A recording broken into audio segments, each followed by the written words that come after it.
E aí pessoal, tudo bem? Sejam bem-vindos então para o vídeo 2, Colesterol, a missão. Lembra, eu tô aqui com o professor Joelso Peralta, que é professor universitário da Universidade La Salle, e ele desenvolve um trabalho interessante nas disciplinas de bioquímica, de nutrição esportiva, e também atende em consultório, aí prescrevendo dietas e ajudando o pessoal a melhorar questões de desempenho e questões de saúde. No último vídeo que você viu aqui no canal, nós estávamos falando a respeito da história do surgimento dos trabalhos científicos com gordura saturada nos coelhinhos, a aplicação disso em uma população de mais ou menos 5.000 pessoas, e conversamos também um pouquinho sobre as estatinas, que são a medicação utilizada geralmente para controlar os fatores relacionados a colesterol. Agora a gente vai dar uma continuidade a respeito disso, e o Joelso vai nos trazer um pouquinho a respeito de gordura saturada e os diversos tipos que nós temos aí de gordura e essa relação de saúde. Joelso, a bola está contigo. Perfeito, André. Então, continuamos. O que a gente pode observar, né? Se a gente observar a leitura das diretrizes, né, as antigas até 2017, houve algumas mudanças interessantes, alguns comportamentos descritos nas diretrizes. Então, o que a gente poderia fazer é um levantamento hoje em dia de tentar relacionar gordura saturada, monoinsaturada, poliinsaturada, qual será a relação desses tipos de ácidos graxos em relação ao perfil lipídico. A gente pode fazer uma relação também, a questão da fibra, solúvel e insolúvel, e também outros modelos de fibras que poderiam ter uma relação. Podemos também fazer a comparação de bebida alcoólica, polêmica, será que ela tem um perfil lipídico alterado ou será que pode até melhorar? E aí, finalmente, a gente pode finalizar com a questão aí de exercício físico, qual seria o impacto sobre a questão do perfil lipídico. Eu acho que eu poderia começar comentando um pouquinho para o André e para os colegas aí, a questão dos ácidos graxos saturados. O que os estudos mostram e as diretrizes têm concordado? Realmente a gordura saturada tem uma inibição de um receptor de LDL, consequentemente leva a um aumento desse LDL circulante. Nós sabemos que o LDL circulante, então, ele pode ter a capacidade de invadir um tecido, uma artéria, no caso que a gente está falando, e invadir o espaço subendotelial relacionado à questão à estria gordurosa e futuramente aí, então, uma placa de ateroma que a gente comentou no primeiro vídeo. Então, é bem interessante isso, eu vou tentar tornar isso um pouquinho mais mastigável assim. De forma geral, o que nós temos? Nós temos a artéria, nós temos dois tipos básicos ou mais discutidos de lipoproteínas, transportadores de colesterol, que vai ser o LDL e vai ser o HDL. De modo muito geral, o LDL pega o colesterol do fígado, que pode ser produzido ou vindo da alimentação, e leva para a periferia. Na periferia, esse colesterol pode ser oxidado através da invaginação. O que é a invaginação? É a entrada dessa lipoproteína na camada endotelial, onde ela vai gerar um processo inflamatório. Em algum lugar aqui está aparecendo um vídeo a respeito deste processo, a formação de uma placa de ateroma. O que o LDL faz? Ele faz então o transporte do colesterol hepático para os tecidos, e isso pode gerar um processo inflamatório. O HDL faz o trabalho contrário. Ele pega esse colesterol que o LDL levou para a periferia e retorna com ele para o fígado. Por isso que muitas vezes as pessoas dizem, o LDL é o colesterol bom, o HDL é o colesterol ruim. Mas na verdade, LDL e HDL são transportadores de colesterol. Não existe colesterol bom e nem colesterol ruim. O que existe são transportadores com mecanismo fisiológico de levada do fígado para os tecidos e transportadores com mecanismo fisiológico de retirada do tecido para o fígado novamente. Então esse jogo de LDL e HDL acaba sendo utilizado para medir, para verificar a tua saúde vascular, a tua capacidade ou a tua probabilidade de desenvolver uma inflamação nas artérias. Aquilo que a gente chama de placa de ateroma ou aterosclerose de forma geral. A arteriosclerose, só para informar, é o envelhecimento da artéria. A aterosclerose é a formação de placas gordurosas que podem levar a um advento cardiovascular, um AVC, um infarto e assim por diante, tá bom? Então só para deixar bem clarinho e isso ficar bem didático para você que está em casa. Perfeito, obrigado pela tradução. Então é legal a gente poder ter uma informação que consiga atingir realmente a população, então tem que ter essa tradução. Isso é importante, porque o canal aqui, Gelson, então, o Gelson sabe do canal, a gente conversou muito sobre isso. A ideia do canal é traduzir a ciência, fazer com que a ciência ela se torne algo fácil, porque ela é fácil. Geralmente nós profissionais da área educacional gostamos muito dessa questão mecanística, de enzimas, de um monte de coisa. Mas na verdade, todo o processo é um processo muito simples, de leva, traz, oxida, não oxida, reduz, não reduz e assim por diante. Então a ideia do canal é realmente traduzir, deixar bem didática a ciência para que a gente possa levar o conhecimento para a grande massa, que é o que importa, fazer a diferença na sociedade. Perfeito. E essa questão dos lipídios, então, que a gente está discutindo, a gente realmente pode classificar de maneira bem didática uma gordura chamada saturada, uma monoinsaturada e uma poliinsaturada. E a literatura, inclusive as diretrizes, tem colocado... O que são essas saturações? Então, quando a gente pega assim uma cadeia de um ácido graxo, a gente observa que tem carbonos entre eles. Quando a gente pega entre um carbono e o outro, observa uma ligação simples, a gente vai chamar esse cara de gordura saturada. Quando você pega e observa que entre um carbono e o outro dessa estrutura química, ele tem duas ligações, você chama ele, então, se tiver uma, de monoinsaturado. E se ele tiver mais de duas ligações, ele é chamado de poliinsaturado. E nessa categoria dos saturados, então, você coloca facilmente gorduras de origem animal, por exemplo. Aí nós temos a carne bovina, a carne de aves, a carne suína e alguns alimentos como o óleo de dendê. Na questão dos monoinsaturados... O óleo de dendê é aquele óleo que o pessoal do Nordeste consome bastante. Isso, lá. Óleo de palma, óleo de dendê, eles utilizam bastante. São óleos vegetais, mas com uma capacidade de conteúdo de gordura saturada bem grande. Isso, perfeito. Então ele tem maior conteúdo de saturações, por isso chamado de saturado. Não é que não contém exatamente um mono e um poli, mas a quantidade é tão pequena que você classifica ele como saturado. Numa categoria dos monoinsaturados, então a gente destaca alguns óleos, o azeite de oliva extra virgem, por exemplo. E nos poliinsaturados, óleos vegetais, milho, girassol, canola. Você acaba colocando então nessa categoria dos poliinsaturados. A gente pode dizer que eles são mais... O saturado, ele tem uma probabilidade maior de causar problema do que o poliinsaturado? Pois então, existe isso? Existe isso. A literatura tem colocado que a questão do saturado realmente tem uma relação a piorar, digamos assim, esse perfil lipídico e aspectos inflamatórios também. Ao mesmo tempo, a questão dos mono e poliinsaturados tem feito o efeito contrário, anti-inflamatório, melhora da função endotelial e redução desse perfil lipídico, com uma vantagem ainda de aumentar aquele chamado HDL, chamado de bom colesterol. Eu estava pensando exatamente, acho que tu leu a minha mente, eu estava pensando exatamente nisso. Eu vejo muita recomendação de alguns nutricionistas do consumo de gorduras, que são chamadas de gorduras saudáveis, e essas gorduras saudáveis, geralmente elas envolvem o azeite de oliva extra virgem. E que isso tem mostrado na literatura que o consumo desse alimento, né, desse óleo, esse azeite, ele tem aumentado significativamente os níveis de HDL, que é o transportador bom, vamos colocar assim, né? Exato. Pega o colesterol lá da periferia e traz para o fígado. Então, claro que dentro de um contexto das pessoas não saírem bebendo o azeite de oliva, né? Mas consumir. O que seria um consumo, onde assim, eu não vou chamar de adequado, mas plausível de azeite de oliva? Assim. Perfeito. O que é interessante comentar, embora a questão da quantidade é importante, mas uma quantidade excessiva pode ser ruim também. Sim, claro que sim. Então nós temos, por exemplo, a gordura poliinsaturada com muitas ligações duplas. Um indivíduo que não está acostumado, ele está dando mais chance de oxidações. Eu tenho mais ligações para acontecer isso que não aconteceria, por exemplo, uma gordura saturada ou mono, que tem apenas duas ligações. Em termos de prática, assim, que a gente tem trabalhado no consultório, é que o indivíduo consiga consumir pelo menos no seu horário de almoço e janta. A gente acaba calculando ali uma colher de sopa ou sobremesa, dependendo do cálculo dietético no almoço, e ele repete isso na questão da janta. Tem outros alimentos que ele pode buscar, por exemplo, a questão de valorizar um pouco de frutas oleaginosas, castanhas, nozes. Ele pode buscar um abacate para ter uma gordura boa ali também. Então a gente acaba mexendo na manipulação dietética para favorecer esse tipo de gordura. E não que a gordura saturada seria ruim, não é essa a questão. É que realmente ela não pode ser exagerada, que poderia ser um aspecto negativo, mas ela também não pode ter essa questão do medo, que a gente tem que controlar um pouquinho mais.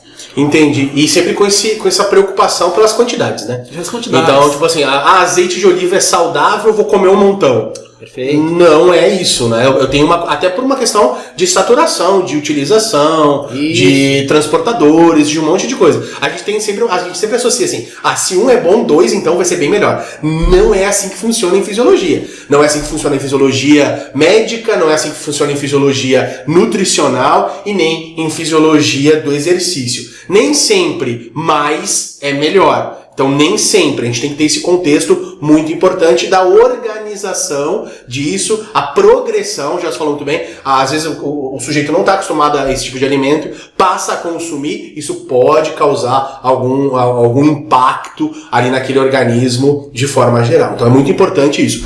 As quantidades, elas também são muito importantes. Não é porque é saudável que eu posso comer de qualquer maneira e qualquer quantidade, né? Isso, e tem uma preocupação interessante também, que é os ácidos transgordurosos, as gorduras trans hidrogenadas, que é bem complicado, né? Hoje a gente tem os Estados Unidos criou uma lei agora para o banimento de qualquer utilização da gordura trans em alimentos, né? O Brasil segue essa linha com as proibições vindas da Anvisa. Eu acho isso interessante. A gordura trans, ela é muito utilizada em alimentos industrializados, né? Fala um pouquinho mais sobre a gordura trans, assim, como é que surgiu ela? Então, a gordura trans em si, ela vem de uma hidrogenação industrial. Então é um processo que o pessoal faz realmente na indústria e obteve, e nós estamos consumindo às vezes até sem saber.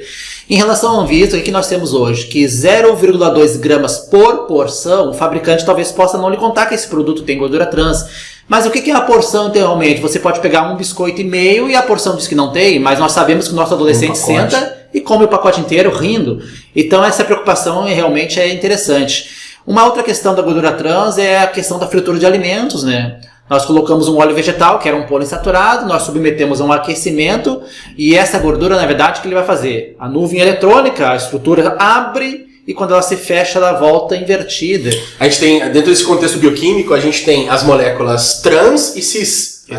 É uma leitura, vamos botar assim, de molécula, que é simplesmente o espelhamento da molécula que a gente está olhando. Então, a produção industrial da gordura, a transformação da cis em trans, ela é um mecanismo feito pela indústria. Nós encontramos a gordura trans na natureza, mas em pequenas quantidades. E aí estão relacionadas a gorduras de origem animal. Geralmente, gorduras vindas de origem animal carregam também um pouco de gordura trans, que é produzida naturalmente pela conversão, pela transformação dessa gordura nos tecidos. Mas é uma quantidade pequena. Claro que dentro de um contexto, aquele cara que é carnívoro, que come lá 60% da sua dieta de carne e essa carne arrasta muita gordura, ele vai ter um problema relacionado também com a gordura trans. Então, não é só a questão da indústria. A indústria é a maneira mais fácil que você tem de consumir isso. Quais são os alimentos, Jos, que tem mais a probabilidade de conter a gordura trans, assim? O que você vê? Você comentou sobre biscoito, mas... Biscoitos, massas.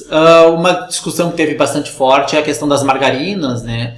Que as margarinas até então tinham gordura trans, aí houve uma modificação para um tipo de gordura chamado interesterificada.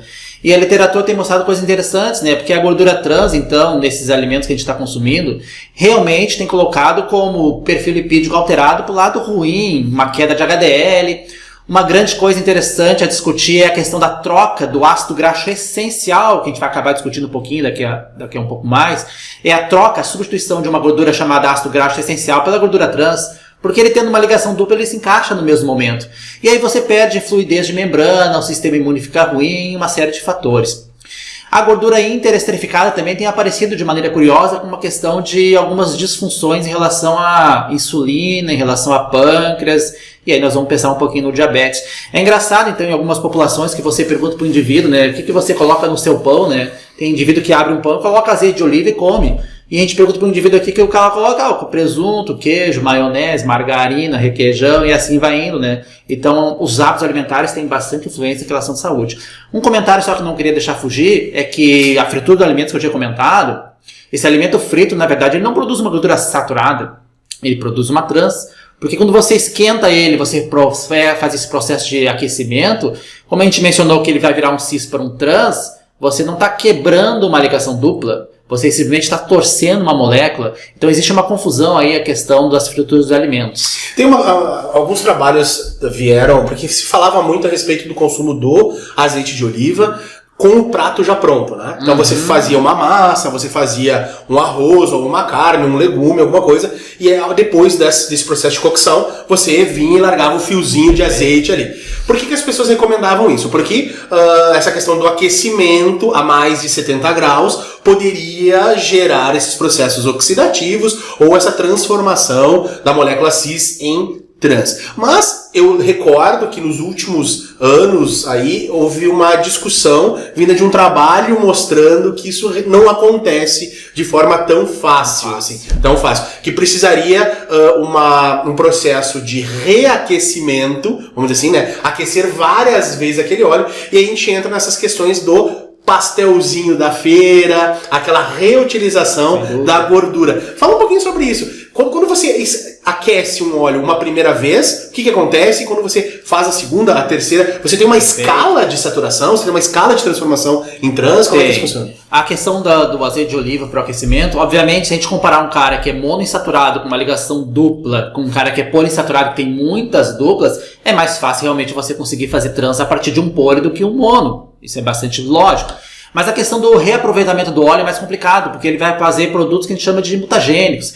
Ele vai fazer uma série de reações químicas, produzindo alguns aldeídos, alguns peróxidos, e o produto final disso, de reaproveitar o óleo, acaba sendo um prejuízo para esse ser humano no consumo desse esses produtos mutagênicos, eles são interessantes porque eles podem agir muito no DNA. E por eles agirem no DNA, eles podem causar mutações. E essas mutações, em uma grande parcela, pode ser o desenvolvimento, talvez, de câncer. Então, existe essa associação do consumo de mutagênicos, coisas que agem no DNA e que vão gerar respostas celulares, que dentro desse contexto de saúde, pode ser o surgimento de células de câncer, que, do modo geral, uma célula cancerígena, ela não tem um controle de proliferação, ela vai proliferar, e a gente vai ter aí a doença instalada. Né? Claro que isso também depende da questão da quantidade de aquecimento, né? Claro que sim. Senão o cara daqui a pouco vai fazer um arroz, botou uma colher de óleo e vai achar que vai morrer também. Provavelmente vá, né? A gente sabe que ele vai morrer, mas não vai ser por motivo daquela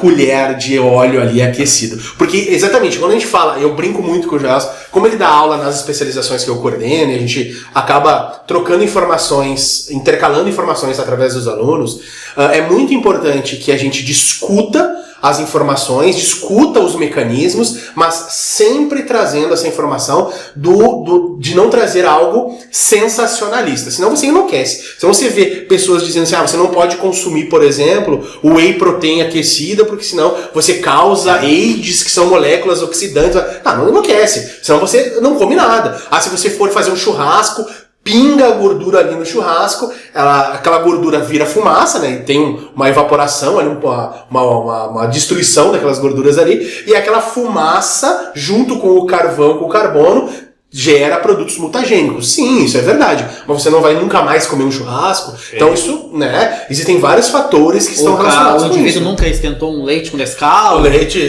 não pode falar produto, tá? Tipo, ele falou produto aqui. Não pode leite falar com achocolatado. Leite com achocolatado. Porque a gente não é patrocinado, tá? Por o Nescau pra estar falando sobre Nescau. Não, mas leite com achocolatado também é muito importante. No meu Instagram até ele falou isso aí. Eu publiquei um post a respeito disso, que o leite com achocolatado é um ótimo pós-treino. E isso vai ficar para um outro vídeo, alguma outra coisa que eu vou trazer hoje pra gente conversar a respeito de pós-treino de forma geral. Então, agora a gente para esse vídeo, chega, porque é muita informação, e você volta no próximo vídeo que vai ser lançado, nessa sequência de assunto, de conversa maravilhosa. Eu tô gostando, não sei se o Joel está gostando. Perfeito, adorando. Não sei se tu tá aí em casa, você tá gostando também das coisas, das informações. É uma maneira mais descontraída de levar a ciência, a gente tá testando algumas coisas, e eu espero que você esteja gostando. Se você tá gostando, dá o like, te inscreve aqui no canal e curte muito todas as informações. Se você não tá gostando, dá um dislike, comenta também, compartilha, nos xinga, pode fazer o que você quiser. O importante é que você pense. O grande motivo da gente estar aqui é levar informação para que você pense sobre as coisas e não aceite tudo de modo muito passivo, de modo muito fácil. Eu tenho um lema que eu levo para minha vida toda, que é o nullius in verba, nas palavras de ninguém. Vai para a literatura, estuda, lê e vê se aquilo que a gente está falando é verdade ou se a gente é maluco. Eu tenho certeza que nós somos malucos, mas não por motivo disso de estar aqui falando com vocês. Um abraço, nos segue nas redes sociais que estão aparecendo aqui embaixo e te vejo no próximo vídeo. Alguma coisinha para falar para eles? Perfeito, André. Até o próximo vídeo.